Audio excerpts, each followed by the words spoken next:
Hello and welcome back to my YouTube channel. In this video, we'll dive deep into the physiology of resting membrane potential. So let's jump into the lecture. So the question must arises in your mind what resting membrane potential actually is. It is a transmembrane potential present almost in all cells of the body. Okay. So what is resting membrane potential? It is the transmembrane potential present almost in all cells of the body when they are not stimulated or when they are at the resting state. So, how this resting membrane potential is generated? Okay, so let's learn it in much detail. We have got a cell, an imaginary cell. So just let's imagine it. We have got a cell. Within this cell, nucleus is present. Within the nucleus, chromosomes are present, and one of the chromosome has got a gene which is responsible for the production of sodium-potassium pump. Okay, so what the sodium potassium pump does, it throws 3 sodium out, whereas it brings 2 potassium in. So it is doing a very unfair thing here. Why? Because it is throwing 1 extra charge outside. Okay, so due to this unfair action of sodium potassium ATPases, there is the net loss of charge. Okay, so there is the net loss of cations. Okay, so you must remember that wherever there are cations, there will be anions as well. Due to the loss of cations from the cell, the relative amount of anions within the cell will go up. Okay, due to the increased concentration of anions within the cell, the inner part of the membrane will now become more electronegative. Okay, so the electronegativity which is generated by the sodium potassium pump is approximately equal to -4 to -5. Okay, so what this sodium potassium pump is doing, it is throwing more, so it is concentrating more sodium outside, whereas it is concentrating more potassium inside the cell. Okay, so the concentration of sodium outside the cell will go up, whereas concentration of potassium inside the cell will go up.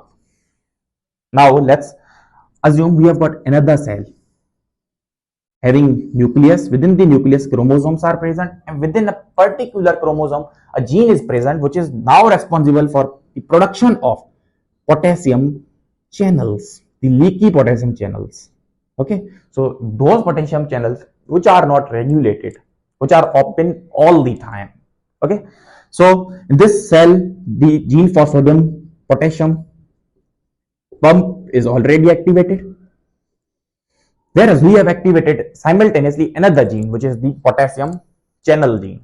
Now these potassium channels will be implanted within the cell membrane. What these potassium channel does, they allows the movement of potassium outside the cell, because of high concentration of potassium inside the cell which was generated by the sodium potassium pump.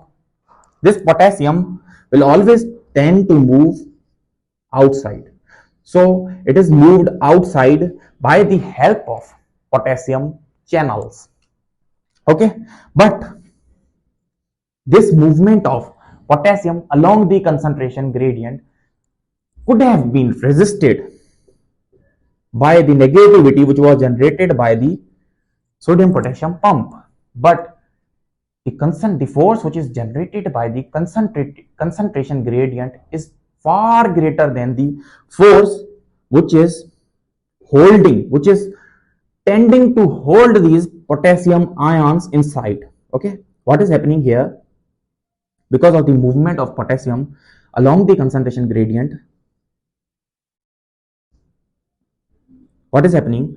This movement could have been prevented by the electronegativity which was generated by the sodium potassium pump, but this electronegativity is not too strong to hold these ions inside, so these ions will keep on moving outside due to the movement of cations which are potassium ions outside. The electronegativity inside the cell will keep on rising as well. Okay, initially it was -5, and it will go to the -10 to -40. Okay, So a potential, the electronegativity is being generated inside the cell due to the movement of potassium outside. Okay. So this potential which is being generated inside the cell is now known as diffusion potential of potassium. Okay, because it is being generated due to the movement of potassium outside, that's why we call it diffusion potential of potassium.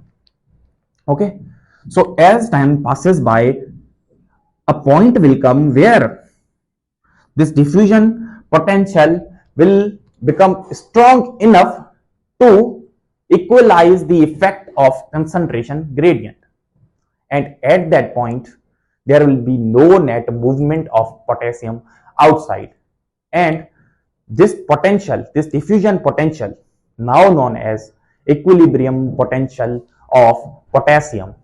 Okay, what is happening?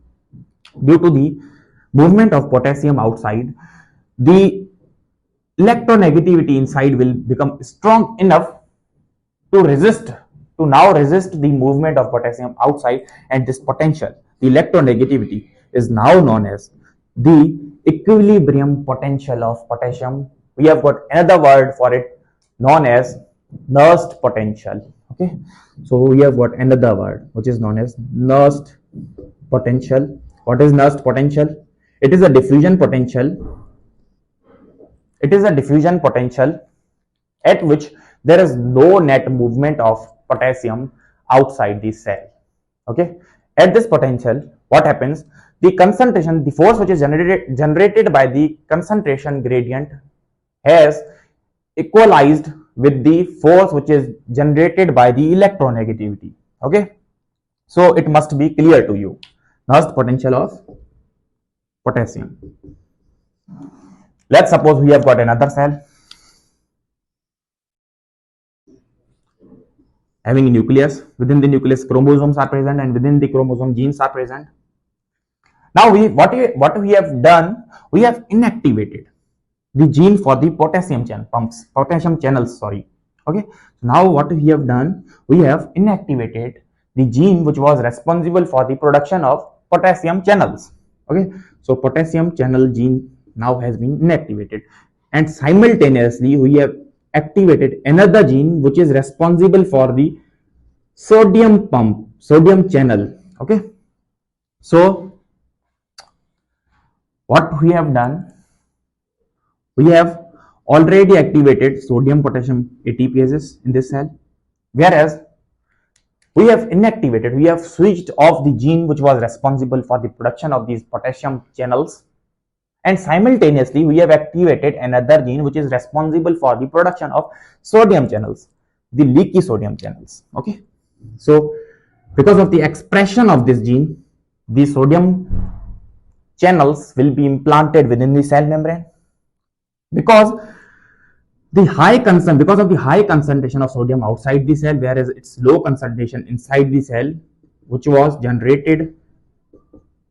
produced due to the action of the sodium potassium pump, this sodium will always tend to move inside, okay, along the concentration gradient. And this movement is also assisted by the electronegativity inside, which was generated by the sodium potassium pump. So the sodium will move easily inside due to the movement of sodium inside the cell. The inner part of membrane will go electropositive. Okay, first it becomes 0, then to plus 10, plus 20, plus 30. Okay, so what is happening here? Electropositivity inside the cell is being generated due to the movement of sodium inside the cell, and this electropositivity is known as diffusion potential. It is known as diffusion potential of sodium, and a time will come where this diffusion potential of sodium will equalize the effect of concentration gradient, and there will be no net movement of sodium inside, and this diffusion potential at that point is known as equilibrium potential of sodium or Nernst potential of sodium. Okay, so because of the movement of sodium inside, the electropositivity is being generated. It will reach till a point where it resists the further movement of sodium inside the cell, and this potential is now known as equilibrium potential of sodium. So I hope till now it must be clear to you. Okay, so how this resting membrane potential is being generated? This small portion, the smaller portion of the resting membrane potential is being generated by the sodium potassium pump directly, which is equal to -5. We know that the resting membrane potential of most cells of the body is equal to -70 to -90. Of this -90, the -5 millivolt is being generated by the sodium potassium ATPases. Okay, directly. We know that at resting conditions, the permeability, membrane's permeability to the potassium is much more greater than any other ion. Okay, so this potassium will always go out. Okay, due to the outward movement of these potassium ions, electronegativity will be generated inside till the equilibrium potential of potassium is generated. Okay, which is equal to -85. Okay, so the major portion of resting membrane potential is being generated by the potassium. Okay, by the movement of potassium outside. So the major role of generation of resting membrane potential is performed by the potassium ions, whereas a little portion is generated by this sodium potassium pump. But there is the very important indirect role of sodium potassium pump as well in the generation of resting membrane potential, without which resting membrane potential wouldn't have generated. How? Because the concentration of, we know that concentration of potassium inside the cell is greater, whereas the concentration of sodium outside the cell is greater. How these concentrations were created? The high concentration of potassium was created by the sodium potassium pump. That's why this potassium was tending to move outside, and due to the movement of this potassium outside, the electronegativity inside was being generated. Due to this electronegativity, the resting membrane potential was generated. So there is the major indirect role of sodium potassium pump in the generation of resting membrane potential as well, which should never be neglected. Okay, so without the function of sodium potassium pump, the resting membrane potential cannot be generated. It must be clear to you. Okay, so to measure the Nernst potential of ions, single ions, we have got equation known as Nernst equation. Okay, so what is Nernst equation? It is the measurement. It is the measurement of Nernst potential of a single ion. Okay, so let's write it down. Let's explain the Nernst equation. We have got E. Okay, E is the potential difference, is equal to minus 2.3 RT, where R is the gas constant, T is the absolute temperature, Z is the charge on ion, whereas F is the Faraday constant. Where this portion, where 2.3 RT divided by Faraday constant is a whole constant, which is equal to minus 61 millivolt. Okay, so let's put it up in this equation.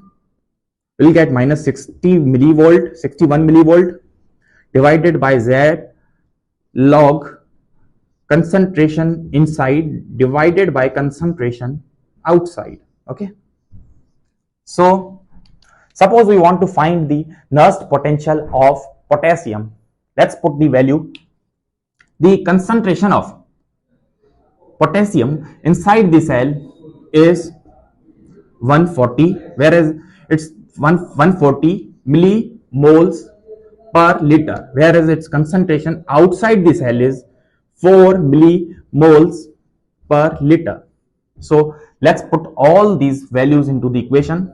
We'll get minus 61 millivolt log 140 divided by 4. Okay, the charge on the potassium is plus 1. Okay, so minus 61 millivolt log 35. Okay, so we'll get minus 92. Okay, so minus 85 to minus 92 millivolt. So the Nernst potential for the potassium ion is between minus 85 to 92. Okay, so you must remember that this Nernst potential is dependent on the concentration gradient. Okay, let's repeat it. The Nernst potential is directly proportional to the ratio of ion inside divided by ratio of ions outside. Okay, so this Nernst potential is directly proportional to that ratio. Let's suppose we want to find the Nernst potential for the sodium ion, because we know that the concentration of sodium inside the cell is 14, whereas its outside concentration is 140. Let's put these values into the equation. We'll get, and charge on the sodium is plus 1 log 14 divided by 140, 0.1, will get plus 61, because whenever we multiply minus with minus, we will get plus. Okay, so plus 61, we will get plus 61. So the Nernst potential for the sodium is plus 61. So why this sodium do not participate, do not contribute in the resting membrane potential? Why? Because at the resting states, at the resting conditions, the membrane's permeability to sodium is very least, so it does not contribute in the generation of resting membrane potential. What about chloride ions? Can chloride ion contribute to the generation of resting membrane potential? Let's learn it. Okay, so in spite the fact that there is the membrane's permeability for these chloride ions, okay, so these chloride ions higher concentration in the outside than the inside, so these chloride ions could have moved inside the cell, but we know that because of the potassium channel, the potassium will go outside till a point where equilibrium potential of potassium is generated, which is equal to minus 85 millivolt. Fortunately, coincidentally, the equilibrium potential for the chloride is same as that of potassium. So this equilibrium potential will always try to repel these chloride ions. So this chloride ion does not participate in the generation of resting membrane potential. Okay. So this Nernst equation was for only for, so this Nernst equation was for only single ion. But if we have got multiple ions with different permeability, with different membrane permeability, we use Goldman equation. Okay, so we use Goldman equation to find the potential across the membrane. Okay, so this Goldman equation is equal to E equal to minus 61 millivolt, where we use the permeability. Okay, so the concentration inside divided by concentration outside, where if we consider we have got potassium, then we use the permeability for the potassium plus concentration inside divided by concentration outside, permeability for the sodium plus concentration inside divided by concentration outside, and in this case we use the permeability for the chloride ion. At the resting conditions, membrane's permeability to the sodium is 0, where the movement of chloride is also resisted by the equilibrium potential of potassium. So the major portion of resting membrane potential is generated by the potassium ions. Okay, so that's why the resting membrane potential is much nearer to the equilibrium potential of potassium ion. Okay, so this is the minus 90 is the resting membrane potential, minus 85 is generated by the potassium ions, whereas minus 5 is generated by the sodium potassium pump. So we are done with the Nernst equation, and we are also done with the Goldman equation. In the next lecture, we'll go through some conditions which affect the resting membrane potential.